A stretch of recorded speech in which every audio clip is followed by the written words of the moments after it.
போதும். யோவான் 20:1. வாரத்தின் முதல் நாள் காலையில் அதிக இருட்டோடே மகதலேனா மரியாள் கல்லறையினிடத்தில் வந்து கல்லறை அடைக்கப்பட்டிருந்த கல் எடுத்து போட்டிருக்க கண்டாள். எடுத்துட்டீங்களா அந்த வசனம்? கல்லறையை அடைத்திருந்த கல் எடுத்து போட்டிருக்க கண்டாள் அப்படின்னு போடப்பட்டது. இந்த கல்லை யார் எடுத்து போட்டதுன்னா ஒரு தேவதூதன் எடுத்து போட்டான். தேவதூதன் இந்த கல்லை எடுத்து போட்டான். உங்கள் வாழ்க்கையில் கூட தேவதூதர்கள் பணிவிடை செய்ய வேண்டுமானால், தடையை நீக்க வேண்டுமானால், இயேசுவை போல என்ன பண்ணணும்? இயேசுவை போல உலகத்தை அன்பு கூற வேண்டும். அல்லேலூயா. ஆமா, உலகத்தை அன்பு கொண்டீங்கன்னாக்கா இயேசுவை போல உங்களுக்கும் தேவதூதன் பணிவிடை செய்வான். உலகத்தை அன்பு கூறுவீங்களா? ஏன் இந்த தேவதூதன் இயேசுவார் அடைத்து வைத்து கல்லறை அடைத்து வந்து தேவதூதன் கல்லறை எடுத்து போட்டான்னா சிலுவையில் இவ்வளவாய் உலகத்தில், ஆமா, சிலுவையில் எல்லாரும் அவரை சபிக்கிறாங்க, நிந்திக்கிறாங்க, தூசிக்கிறது மாத்து கிடையாது, அடிக்கிறாங்க, நொறுக்கிறாங்க. ஒரு வார்த்தை பேசல. அவர் வாழை திறவாதிருந்தார். நீங்க கூட வாழை திறவாதிருந்தார்னாக்கா மாம்சீகமா எதையத்தையும் வாயை திறக்கல, ஆவிக்குரிய ரீதியில் வாழை எதையத்தை திறந்தார். மன்னிப்பு, இரக்கம், தயவு, அடிச்சவங்களுக்கு, நொறுக்கிறவங்களுக்கு, ஈட்டியால் குத்தவங்களுக்கு, சபிக்கிறவங்களுக்கு.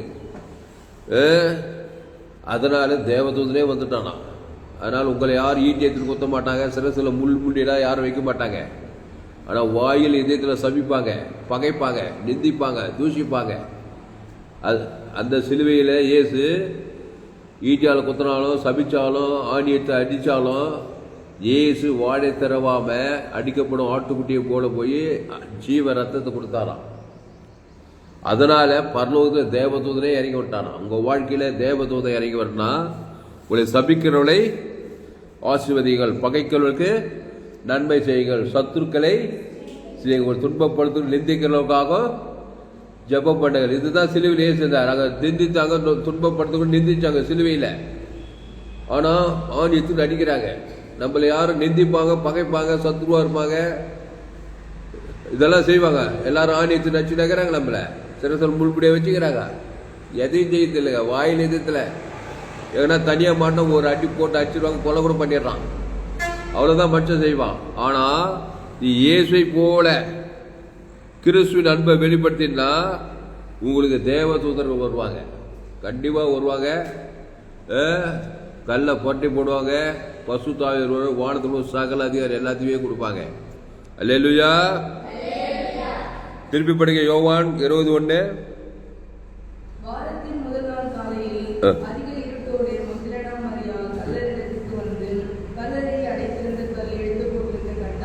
கல்லறையை அடைத்திருந்த கல், ஒரு கல் அடைக்கப்பட்டிருக்கும் வாழ்க்கையில, தடை எழுப்பி வராதபடி, ஆசீர்வதிக்கப்படாதபடி, ஐஸ்வர்யம் அடையாதபடி, உயிர்த்தெழுதல் பெறாதபடி மனுஷன் கல்லறையா இருக்கிறான். என் தாயினுடைய பாவத்தில், ஆமா, நல்லாதான் உயிரோடு தான் இருக்கிறான். ஆனா கல்லறை மனுஷன் பாவம் இருக்கிற இடத்துல மரணம் இருக்குது. உள்ள ஒரு நாள் சாக போறான்.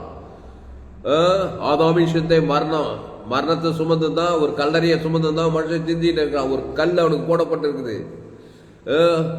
தடை, பாவக்கல், சாபக்கல், மரணக்கல், தரித்திரக்கல், பாதாள கல் எல்லாம் மனுஷன் போட்டு அடிச்சு வச்சுக்குது. அதெல்லாம் நீங்கன்னா ஜீவ சரீரம், ஜீவ ரத்தம் தேவன் தனக்கு உலகத்துக்கு கொடுத்தீனாக்கா எல்லா கல்லும் புரட்டி போடப்படும். சாபக்கல், பாவக்கல், மரணக்கல், தரித்திரக்கல், கல்லு புரட்டி போட்டாக்கா வானத்தில் போல் சகல அதிகாரம், ஆசுவாத, ஐஸ்வர்யம் உனக்கு கிடைக்கும். மனுஷன் ஒரு கல்லறையா இருக்கிறான். நம்பபடிதா? எழுத்தின்படி சேர்த்தானாக்கா அவனை கல்லறையில் போட போறாங்க. என் தாயினை பாவத்தில் பிரசவன்றாங்களா? அப்படின்னா என்ன அர்த்தம்? கர்ப்ப பெண்ணு ஹாஸ்பிட்டலுக்கு போறாங்க, கேட்கறாங்க போன் பண்ணி, பிரசவம் ஆயிடுச்சான்னு கேட்கறாங்களா இல்லையா? அதுக்கு ஒரு ஆள் விளக்கம் சொன்னார். பிரசவம்னா என்ன தெரியுமா? உண்மையிலே தெரியாது எனக்கு. பிரசவம் பிரசவம்னா குழந்தை பிறகுறது, பிரசவம் ஆயிட்டாரு.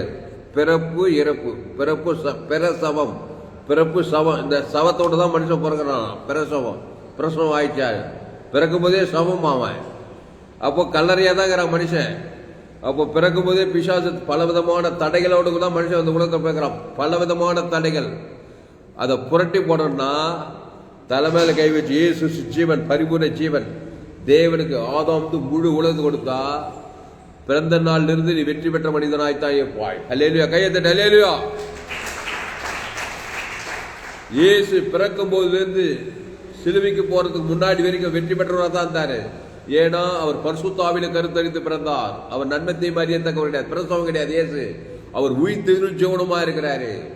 அதனால அவர் போய் நின்னா கடலே போலக்குது, யோர்தானே பின்னிட்டு எரிகோ மடமடன்னு பெய்யுது, தடெல்லாம் நீங்கி போயிடுது, லேகோன் பிசாசு ஓடுது, காற்று கடை இடையாமல் அமைதலா இருக்குது, மரித்தோர் எழுந்துக்கிறாங்க, குஷ்டரோகிகள் சொந்தமாகறாங்க, கூட தேவடர் கூட எல்லாம் விடுதலாகிறாங்க. ஏன்னா பாவம் டு மரணம் அவருக்குள்ள இல்லை. அவர் தேவி நீதி உயிர்த்தெழுமா இருக்கிறாரு. அந்த தேவி நீதி உயிர்த்தெழு உங்களுக்கு குத்திருக்கிறாரு. அதான் விஷயம். கொடுக்காம போல அந்த தேவி நீதி டு உயிர்த்தெழ எடுத்து தேவனுக்கு ஆதாம் முழு உலகம் கொடுத்தால் உன் வாழ்க்கையில் இருக்கிற அந்த கல் புரட்டி போடப்படும். தேவதூதம் வந்து ஆசீர்வாதம், ஐஸ்வர்யம், மகிமை, கனவும், புகழ்ச்சியும் வாழ்க்கையில் உண்டாக்கியே தேரும். அது தாவீதுக்கு உண்டானது, ஆபிரகாம் உண்டானது, ஈசாக்கு உண்டானது, யோசேப்பு உண்டானது, எஸ்ஆர் ராஜ்யத்துக்கெல்லாம் உண்டானது. அவங்கெல்லாம் என்ன பண்ணாங்க? வாழ்க்கையில் எல்லா தடையும் மேற்கொண்டு சகல ஆசீர்வாதம், ஐஸ்வர்யம், மகிமை, கனவும், புகழ்ச்சியா இருந்தாங்க. அப்போ வாரத்தின் முதல் நாள் காலையில் அதிக இருட்டோடே மகதலேனா மரியாள் கல்லறையிடத்துக்கு வந்து கல்லறையை அடைத்திருந்த கல் எடுத்து போட்டு இருக்க கண்டாள். சிலுவையில நம்முடைய பாவத்தையும் சாபத்தையும் மரணத்தையும் ஏத்துட்டாரு. போட்டு கல்லறையில் போட்டு அச்சுட்டாங்க, கல்லு போட்டு. ஆனா தேவதூதன் வந்தான். எதுக்கு வந்தானா? அந்த சிலுவையில அவர் ஜீவ ரத்தத்தை குத்ததுனாலதான் தேவதூதன் இறங்கி வந்தான். நீ கூட ஜீவ ரத்தத்தை தேவன் தனக்கு ஆதாம் முடுகுலத்து கொடுத்தா உனக்கும் அதே தேவதூதன் வந்து கல்லை போட்டு மரித்தோண்டி உயிர்த்தல் கொடுத்து, சாபத்திலிருந்து ஆசுவாதத்தை கொடுத்து, தரித்திரத்திலிருந்து ஐஸ்வர்யம் கொடுத்து, பாவத்திலிருந்து தேவி நீதி பாதாளம் பரலோகத்தையும் கொண்டு போய் சேர்த்துருவார். கையத்தட்டு அல்லேலூயா, அல்லேலூயா. அதனால நான் என்ன சொல்ல வரேன்னா, கிறிஸ்துவை தேவன் தனக்கு உலகத்துக்கு வெளிப்படுத்துங்கள், கல்லறையா இருக்க மாட்டீர்கள். கல்லறையில் என்ன இருக்கும்? ஒரே நாத்தம். ஒரு நாள் 2 நாள் ஆயிட்டா என்ன ஆகுது? நாத்தம் மிச்ச வாழ்க்கையா. வாழ்க்கையை கண்டாவே கண்கள் நீச்சம், மாம்ச சுய நீதி, அநீதி, கவலை, பயம், வெறுப்பு, நாத்தம் மிச்சம்னாகிறான் பார் மனுஷன். ரோமர் 3:20 எல்லோரும் பாவம் செய்து தேவ மகிமையிட்டுட்டானா. பாவம் செய்கிறவன் பிசாசினால் உண்டாகி இருக்கிறான். படிச்சோம் படிக்காத, ஏழை பணக்காரன், உயர்ந்தவன், தாழ்ந்த, அரசியல் எல்லாருமே பாவம் செஞ்சுட்டாங்களாம். பாவம் மரணம் மனுஷனுக்குள்ள இருக்கிறதால அவமானம், வெக்கம், நெந்த, வெறுப்பு, கசம், சுயநீதி, அநீதி, கல்லறையா தான் இது வாழ்க்கையே. அப்போ ஒருவன் மறுபடியும் பிரபாவிட்டால் தேவனுடைய ராஜ்யத்தை காணவான். ஒரு கிறிஸ்துக்குள்ள தான் அவன் புது சிஷியாக இருக்கான். படைகள் எல்லாம் ஓய்ந்து போயின. அந்த கிறிஸ்து தேவ நீதி உயிர்த்தெழுமா இருக்கிறாரு. அதை பிதாகுமார் பசுத்தாவி கொடுக்கணும். ஆதாம் முழு உலர்ந்து கொடுத்தா தேவதூதன் வந்து அந்த கல்லை பண்ணிடுவான். பசுத்தாவி சாவுக்கு உயிர்ப்பித்தல் கொடுத்துருவாரு. உயிரோடு கூட வந்து நின்றார். வாழ்ந்து சகல அதிகாரத்தை பெற்றுக் கொண்டார். கடைசியா லூக்கா 12ஆம் அதிகாரம் தேவதூதன் எப்போ வருவான்னு போடப்பட்டிருப்பாரு. லூக்கா 12ஆம் அதிகாரம், லூக்கா 12ஆம் அதிகாரம் 8 படிங்க.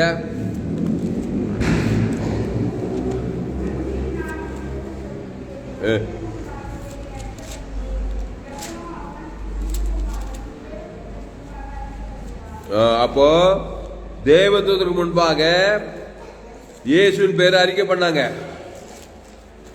லூக்கா 12ல மனுஷன் முன்பாக என்னை மறுதலிக்கிறவன் தேவதூதருக்கு முன்பாக மறுதலிக்கப்படுவான்.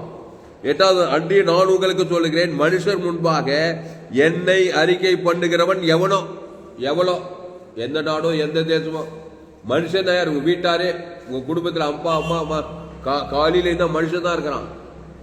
இயேசுவை அறிக்கை பண்ணார். இயேசு சிலுவையில மனுஷர் முன்பாக ரோமர்கள், யோதர்கள் இருக்காங்க. ஆதாம் முழு மனுஷன். இயேசு ஜீவ ரத்தத்தை அறிக்கை பண்ணார். ஜீவ சரீரத்தை கொடுத்தாரு. அறிக்கை பண்ணாரா? கைவிட்டு பிதாவாகிய தேவனுக்கு இயேசு அறிக்கப்பட்டாரு. ஜீவ சர ஜீவ ரத்தம் மனுஷனுக்கு, ஜீவ சர ஜீவ ரத்தம். கடைசி வரைக்கும் சாகர வரைக்கும் உயிர்த்தெழு ஜீவனை கொடுத்துட்டு பாதாளத்துக்கு போனாரு. உடனே அவர் பேர் தேவதூதன் முன்பாக அறிக்கை பண்ணப்பட்டு தேவதூதன் வந்து கல்லப்பட்டுட்டான். அப்போ இயேசுவை அறிக்கப்பட்டது இயேசு கொடுக்கறது. ஆமா, இயேசு அறிக்கை பண்ண ஒரு ஆதாம காட்டு பாவத்தையும் மன்னித்து அறிக்கை பண்ணி உனக்கே தெரியாது. டெய்லி பாவத்தையும் மன்னித்து தேவதனுக்கு நாடு தெல்லு கொடுக்குற. அவனை பாரு, மூக்க பாரு, வாழப்பாரு, சேட்டையை பாரு இப்படியே பேசிக்கிறது. சுயநீதி அநீதி அறிக்கப்பட்டது. தேவதூர் முன்பாக அறிக்கப்படாது. பிசாசு தூதருக்கு முன்பாக பிசாசு செத்த கல்லறியாவே வாழ்க்கை ஃபுல்லாக கல்லறு தான். பிசாசோட போராடிட்டே இருக்க வேண்டியதுதான். அப்போ மனுஷருக்கு முன்பாக என்னை அறிக்கை இடுகிறவன் எவனோ, மனுஷருக்கு முன்பாக என்னைனா இயேசுவை அறிக்கை பண்ண, இயேசுக்கு சாமன வாக்கு தத்தத்தை மனுஷருக்கு முன்பாக குடும்பத்தார் இடத்தார் தேசத்தார் இருக்கு. தேவன் தனக்கு ஆதாம் வந்து முழு உலகத்தை அறிக்கை பண்ணா நீ கல்லறையா இருக்க மாட்டாய், நாத்தம் எடுத்த வாழ்க்கை இருக்காது.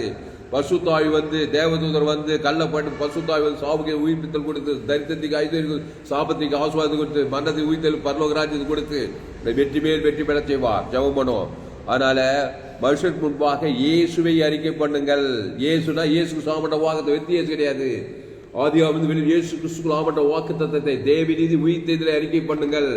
இடைவிடாமல் அறிக்கை பண்ணுங்கள். எக்காலத்தை அறிக்கை பண்ணுங்கள். ஆமா, இயேசு அறிக்கை பண்ண விருப்பம் இல்லைன்னா பாவத்தை மரணத்தை அறிக்கை பண்ணுவாய். அது கல்லறை மேல கல்லறை, வியாதி மேல வியாதி, சாபத்தின் மேல சாபம், மரணத்தின் மேல மரணம், தரித்தின் மேல தரித்திரம் போட்டு கல்லை போட்டு மூடி விட்டுருவான் பிசாசு கல்லறையில போட்டு. ஆனா தேவதூதன் வந்து அந்த கல்லை புரட்டி போடணும்னா, தேவதூதன் உன் பேர் அறிக்கை பண்ணணும்னாக்கா இயேசுவை அறிக்கை பண்ணு. ஆதாம் இருந்து முழு உலகத்துக்கு இயேசு சாமட வாக்கு தத்தத்தை அறிக்கை பண்ணு. பிதா குமார் பசுத்தாவிக்கு ஆதாம் இருந்து முழு உலகத்துக்கு. மனுஷனுக்கு முன்பாக என்னை மறுதளிக்கிறவன் எவனோ அவன் தேவதூதருக்கு முன்பாக மறுதளிக்கப்படுவான். மனுஷனுக்கு முன்பாக இயேசு மறுதளிக்காத, இயேசு கொடுத்துப்பார். சபிக்கணும் ஆசதி, பகைக்கும் நன்மை செய், சத்துக்களை செய்ய, துன்பம் ஜபம் பண்ணு. பசுத்து பிதாவை இந்த அறிவான காலை வேலையில எங்களோடு கூட பேச ஒவ்வொரு வார்த்தைக்காய் நன்றி செலுத்துகிறோம். பிதாவே சோத்திரம், இயேசுவே சோத்திரம், பசுத்த ஆவியானவரே சோத்திரம். கல்வார் சிலையில மனுஷன் முன்பாக பாவிகள், அக்கிரமக்காரர்கள், ரோமர்கள், யூதர்கள் முன்பாக சபிக்கிறோம், நிந்திகள், தூசிகள், துன்பப்படுத்துவர்கள் முன்பாக இயேசுவை அறிக்கை பண்ணார். இவர்கள் மண்டி என்று சொல்லி ஜீவ ரத்தத்தை, ஜீவ சரீரத்தை, ஜீவ பரலோகத்தையே கொடுத்தார். தேவன் தனக்கு ஆதாம் வந்து முழு உலகத்து கொடுத்தார். இயேசுவை அறிக்கை பண்ணுவோம். தேவதூதன் வந்தான், கல்லை புரட்டி பசுத்தாய் வந்து சாவுக்கு உயிர்ப்பித்தல் கொடுத்தார். மூன்றாவது வானத்தோடு சகல அதிகாரத்தை பெற்று இந்த சுவிசேஷத்தை உலகமெல்லாம் போய் சொல்லி தாவே. அப்படியாக நாங்கள் கிறிஸ்துவை அறிக்கை பண்ணுகிறோம். தேவரீதி உயிர்த்தல பிதாகுமார் பசு ஆதாம் முழு உலகத்துக்கு குடும்பத்தார் இனத்தார் மாற்றுமாரி அவர் அறிக்கை பண்ணுகிற தாவே. தேவதூதர்கள் எங்களை பணிவிடை செய்கிறதா. எங்க வாழ்க்கை கல்லறையா இருக்கக்கூடாது. ஒரே வேதையை துக்கமும் கல்லறைனா துக்கம், வேதனை, கவலக்கம், பழம், வெறுப்பு, கசப்பு, அசுத்தாவிக்கு நிறைந்த வாழ்க்கையா இருக்கக்கூடாது. கிறிஸ்துக்குள் இருந்தால் புதித பழங்கள் எல்லாம் ஒழிந்து எல்லாம் புதிதாயின. ஆதாமின் சிந்தை மரணம், கிறிஸ்து சிந்தை ஜீவன சமாதானம். நீரே திராட்சை, நாங்கள் கொடிகள், ஒரு மிகுந்த கனிகளை கொடுப்பான் வசதிப்படி மிகுந்த கனிகள் நிறைந்த வாழ்க்கையா இருக்கிற கிறிஸ்துவை இடைவிடாமல் அறிக்கை பண்ணுகிறோம். ஜீவ வெச்சத்துக்கடிய தேவன் தனக்கு ஆதாம் முழு இயேசு சாப்பிட வாயிலால் வெளிப்படுத்துகிற தாவே. பசு தாவியான தேவதெல்லாம் வந்து சாவுக்கு உயிர்ப்பித்தல் உண்டாக்கும்படி ஜெபிக்கிற தாவே. எல்லா தடை நீங்க போட்டதா செங்கல் பிளக்கிட்ட யோர்தான் பின்னிட்டு எது காலவட்டவார் காலம் தேர்வு நல்ல சாமி வாழ்க்கை உண்டாகிற தாவே. செய்தி கேட்க ஒவ்வொரு ஆஸ்வதிப்பீராக மாபெரிய கொண்டு ஒருபடி ஜெபிக்கிறோம். இயேசு நாமத்துல எல்லா ஜெபிலே இருக்கிற ஜீவனில் நல்ல பிதாவே. என் ஆத்மாவே கர்த்தரை சோத்ரி, என் மூணு பேர் பசுத்த நாமத்தை சோத்ரி. என் ஆத்மாவே கர்த்தரை சோத்ரி, அவர் செய்த சகல உபகாரம் மறவாதே. அல்லேலூயா. கர்த்தருக்கு மகிமை உண்டாவதாக. என்னுடைய பேர் துளசிராமன் தாமஸ். பரிபூர்ண ஜீவன் சபை சோழவரம் பகுதியில் சபையில் ஒவ்வொரு நாட்டும் ஆன்லைன் மூலமாக செய்து ஃபேஸ்புக்கில் போங்க, துளசிராமன் தாமஸ் சர்ச் பண்ணுங்க. யூடியூப்ல போங்க, ஏஎல்சி வெல்லூர் சர்ச் பண்ணுங்க, அதை சப்ஸ்கிரைப் பண்ணி கொள்ளுங்க. நண்பர்களோட பிள்ளைகளும் அந்த செய்திகளை ஷேர் பண்ணுங்க. குறைந்து ஒரு 100 பேருக்கு இந்த செய்தியை ஷேர் பண்ணுங்க. இது நிச்சயமாக நீங்கள் ஆசிரியர் கர்த்தர் உங்கள் வாழ்க்கையில் மாபெரிய இழப்பிலை கொண்டு வருவார். செய்தியை மறுபடி கேளுங்கள். ஃபேஸ்புக், யூடியூப், வாட்ஸ்அப்பில் இந்த செய்தியை ஷேர், குறைந்தது ஒரு 100 பேருக்கு இந்த செய்தியை ஷேர் பண்ணி சேனலை சப்ஸ்கிரைப் பண்ணி கொள்ளுங்கள். கடைசி நாள் ஏப்ரல் பகுதியில் என்னுடைய எல்லா செய்திகளை கேளுங்கள். கர்த்தர் உங்கள் வாழ்க்கையில் மாபெரிய இழப்பிலை கொண்டு வருவார். கர்த்தர் உங்களை ஆஸ்வதிப்பாராக. ஆமென்.